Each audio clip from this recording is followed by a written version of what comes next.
Hey guys, welcome back. So now, with getting into the conclusion of Dark Knight's death metal, which is effectively taking us into a new era for DC Comics, but also with this happening, I just feel like a lot of things are planted within this issue that aren't meant to stand out, but they'll be pointed back to at a later point. So let's get into it. But first, if you're new to the channel, be sure to subscribe to catch the spills every week, and don't forget to hit that bell up top so we can squat up in the comments for the first hour. Alright, so getting into the conclusion of death metal, one of the first things I want to point out is that issue 7 overlaps with a lot of the madness that we had seen in the last 52, which was like your super huge one-shot tie-in that focused more on the fight, with breaking it up into 8 different sections, but with doing so it took a lot of weight off of the conclusion, leaving much more room for the explanation of everything that's happening. And even still, like in issue 7, there's a bit of back and forth with that, as far as jumping back and forth between this huge fight, while also trying to explain what it's leading to. But all in all, I'm glad that the last 52 did a lot of the heavy lifting for at least one of those. But then also on top of that, and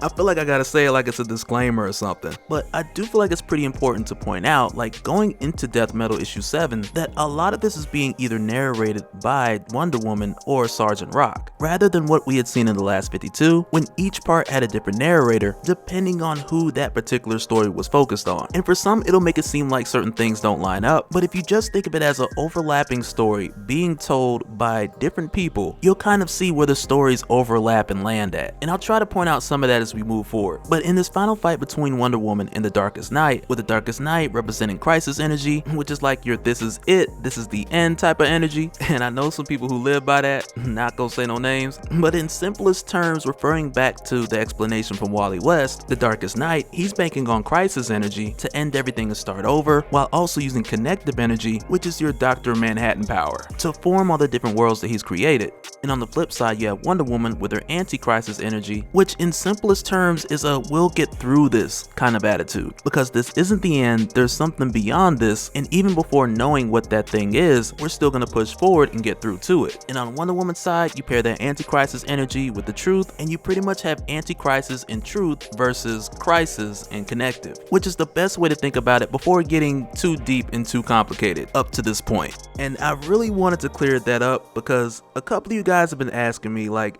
how is Wonder Woman fighting the power of Dr. Manhattan with a lasso? And I just wanted to be clear that there's a little bit more to it. But through the course of this fight, the Darkest Night, he goes for the Titans, he takes their powers and just flings them in the air, which is really just a distraction so he can catch Diana off guard, which actually knocks them both throughout time and space, flying right past Vandal Savage and Etrigan, and with doing so, Etrigan's response is quite hilarious, by the way. But when this happens, we see Diana and the Darkest Night land 160 million years in the past, and though they're here, Diana can still see throughout time, all the way through to the present battle in Hellscape, where Bane is just destroying these goblins in the background. But really in this moment, she sees that the heroes, the villains, and everyone in between, like they're all just holding true to what's been in the back of her mind this whole time, which is just that keep fighting mindset like we had seen in Death Metal the last 52. But even with saying that, like, there's this moment, and there's a few of them in this issue, but this is one in particular that I just couldn't brush over. Because once again, with everybody remembering everything and fighting together, we also get this moment where we see the Joker just beating goblins left and right, and doing so with a crowbar in each hand. And he's doing it with like the biggest smile ever, and Batman's like, hey, try not to enjoy this. But the Joker, like, he's in the zone. And in a crazy way, I kind of wish he had his own section in Death Metal the last 52, to where we would have gotten at least a little bit of narration to what's going through his mind at this time.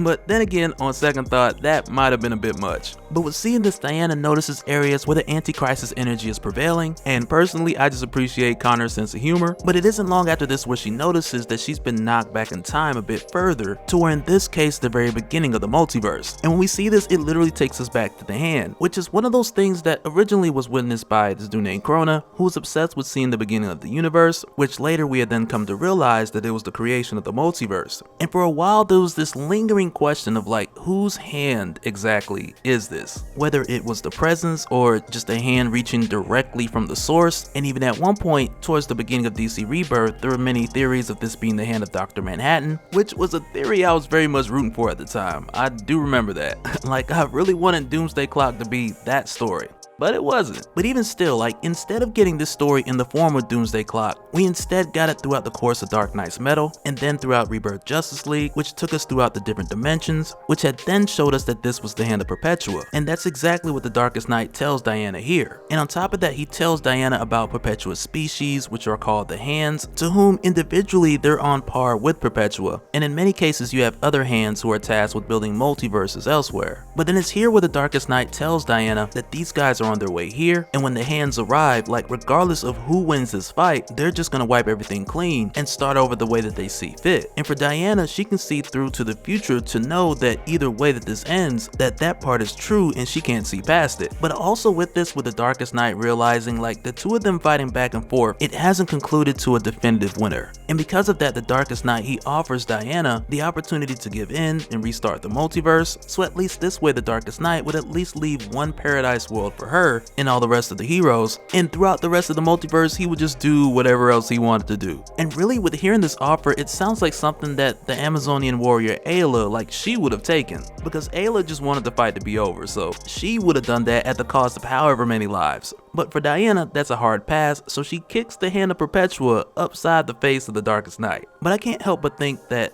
much like we had seen with Etrigan, seeing these two go back in time, that there's gotta be some story with Krona, looking back at the beginning of the multiverse and also seeing this, and then just kind of flipping out like what is going on. And on top of that, Perpetua, who reaches in to create the multiverse and then gets kicked in the hand. Like, I haven't even created these people yet and they already ungrateful. But also when this happens, Diana then knocks the Darkest Knight like back into the future, which in this case is like further beyond the present, like unto the end of time. But also what I think is interesting is like when this happens, we get this narration that the Darkest Knight, he's taking these heavy hits from Wonder Woman and he's growing afraid of her, and that's like the perspective of the main narrator, which we've seen before. But even with seeing this, I can't help but to think that the Darkest Knight is likely more afraid of Diana not choosing to side with him, and time running out and the Hands coming to just end everything. Because really up to this point, his whole argument's been that they're wasting time and that Diana should just give up.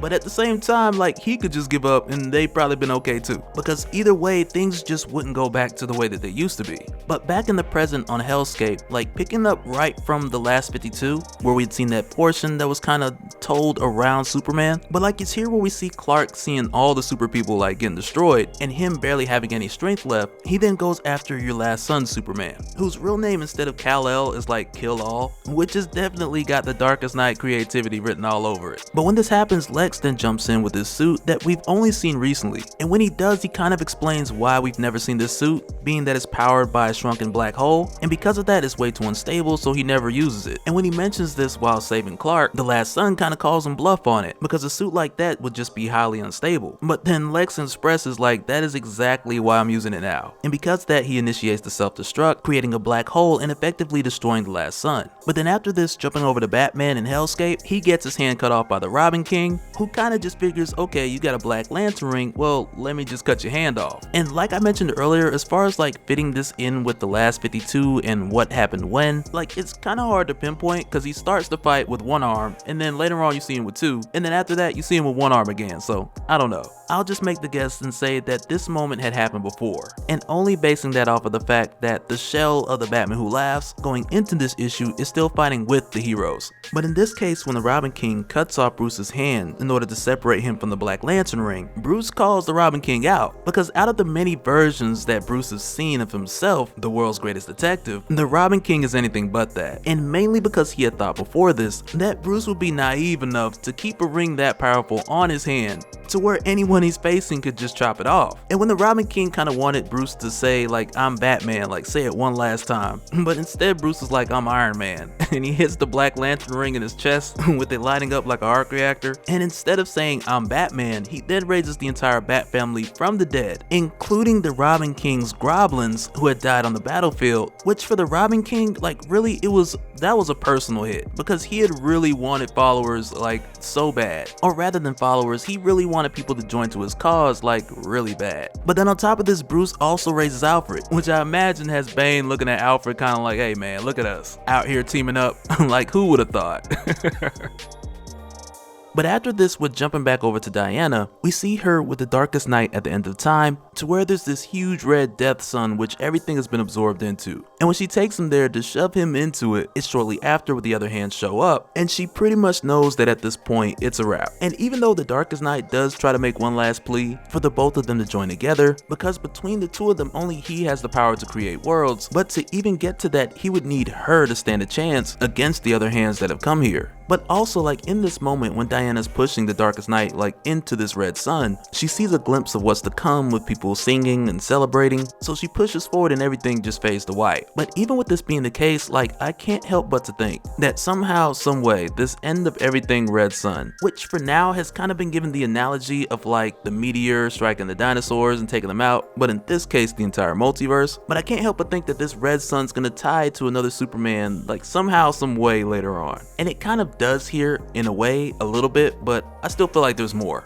But right after this happens, Diana then has a conversation with one of the hands, and initially the conversation appears like on a sheet of paper, and it's actually like a real life where we're at sheet of paper. And it's a lot like with what we were teased with in Justice League issue 23, where we had Mxyzptlk versus Batmite, and in a couple of moments where reality started to tear apart, and it was then that we saw their world being peeled back into like the primitive illustrations of a comic book, which in a literal sense is what it is. And for Diana, in a brief moment, she kind of passes through that space. But when this happens and everything fades to white, Diana is then approached by one of the hands who present themselves in the form of her, which it expresses to her as like a perceivable form. But for Diana initially waking up in this state, she's immediately on the defensive like, yo, don't wipe out my reality, please. But it's here then when the hand explains to Diana that when these multiverses are created, the intention is for them to thrive and later ascend into a greater truth, which is something that her multiverse has fought against a number of times. But then Diana's told here that she had showed the hand something that they hadn't seen before, because even though they didn't step in to protect her or her multiverse, she still fought to protect them by both fighting for her multiverse and also not joining with the one who laughs to go against the hand. And from there, they let her know that reality will be brought back, but things will be different with greater possibilities and greater threats. And from here, Diana then ascends, being told that she must protect this new reality from a lurking threat, which over the course of time we'll later see what that is. But right after this, we then get a look at what the setup for the new reality is. And the first thing we see is that it starts with Superman. And I'm just thinking like, when Dr. Manhattan wasn't playing. Like he said, everything was going to start with Superman, and here we are. But going into this new setup is very much like at the end of a war. And for like the first couple weeks, you either have these speeches which are either inspirational and some political, and in this case definitely inspirational, with Superman paying respects to Diana and encouraging the heroes and regular people alike, letting them know that they faced the end and they came through to the other side, and this is an opportunity for all of them to do and be better. And then of course sometime after that, there's then the celebration with Batman playing the guitar. And I mean, he did travel the world getting a lot of skills, and I guess that was one of them. But even with this whole thing just looking amazing, you with the heroes and the band, everyone celebrating and having a good time, but I can't help but to think like, does this band really sound as good as they look? Maybe so, maybe no. We'll never know. But even still, like, just seeing it, it's a fantastic visual. Swamp Thing looks like he's doing the Carlton, Firestorm is just posted against the wall, like not dancing, and Metamorpho is just in a whole nother vibe. But it's right after this where we see Barry Allen. He goes to grab Wally West and he takes him to the dark side of the moon, and while there he tells him to reach a frequency of 160.4 gigahertz, which is usually used to vibrate to different realities or different Earths, but in this case is used to hide their secret new meeting spot, which is called the Totality. And inside here you have both heroes and villains who have come together to form the Hall of Justice and Doom. And I'll say right now, like, it's gonna be really interesting to see how this plays out. And with seeing this, I bet the next big event is gonna be called like Trust Issues or Backstab, coming soon. But it's also here where we get a rundown of the structure moving forward as well, because aside from everyone who had died on the battlefield during death metal, like we had seen, those people had all came back, but then on top of that, a number of people who had died prior to the death metal event, they had came back as well, which low-key is a nice setup for some future storytelling. But on top of that, like with that being the case, there's still no sign of Darkseid, which is really interesting, not only with what we had seen him planning heading into death metal, but also with Diana seeing him at the Forge of Worlds with the baby Mobius. Like, there's no telling how that's gonna pan out and how they may come back. But not a lot of focus is given to that in this moment, because it's here that we now see, like with the explanation of the new structure, that you have your House of Heroes in the middle with your infinite multiverses spreading out from above, above, but then also below the House of Heroes, you also have your dark multiverse existing below it as well. But then also, unlike the older New 52 chart of the multiverse, to where what we would know as Earth 0 was at the center, and everything stemmed off of that one Earth, but now in this new layout, there are 2 Earths at the center, to where in this case the other is called Elseworld. And at this point, it's really beyond their instruments to really study and find out what exactly this world is, but I'm sure one of these guys is gonna figure it out pretty soon, cause I really want to know what's on that planet. But with this being the case, like, I wouldn't be surprised if we got a newer version of like an ongoing multiversity that would probably come out every couple years and just lay out in bulk what's going on these new different worlds, because now more than ever we're definitely going to need a new type of layout that'll continually draw the line of structure where everything is going that Wally West has now called the Infinite Frontier, because it's a lot of potential there. But then it's here at the very end where we get a quick glimpse at Sergeant Rock, who's been returned back to his time in 1943, but throughout the course of Death Metal, for the majority he's been the narrator, he's been the eyes and ears, but now that he's back, he notices that his memories of the future, which is the future that has now changed, like those memories are fading away, and it's for that reason that he writes them down, and what place to better write them down in than Carter Hall's journal. But when he does this, Carter Hall shows up with the Justice Society of America, he takes his journal back, and that's it. But it's really interesting how Sergeant Rock is like the exception to everybody getting their memories back, which makes sense with him having a new future ahead of him. But even still, at the same time, once you've lived in a future, that future then becomes your past, so I could also see how it could work if he did remember everything moving forward. But then again, I guess that's just how time and memories work over in the MCU. And so now real quick, I want to give a special shout out to all the Patreons, and shout out to the new patrons for the month, both Jonathan M and Degenerate M. But thanks to all you guys for all your support, and for anyone who's new here who wants more information on how to support the channel, I got a link below to where you can go to patreon.com/dopespill. But that'll do it for this one, guys. Let me know your thoughts in the comments below, whether it be on Death Metal or the new Infinite Frontier, because I feel like we're gonna get a lot of re-explanations of this in the future that'll sort out where everything is landed and what's the new naming or numbering scheme for these Earths moving forward, and perhaps even a naming and numbering scheme for the multiverses that those Earths are in. But let me know your thoughts down in the comments below, and we'll do it again in the next one. Alright, later.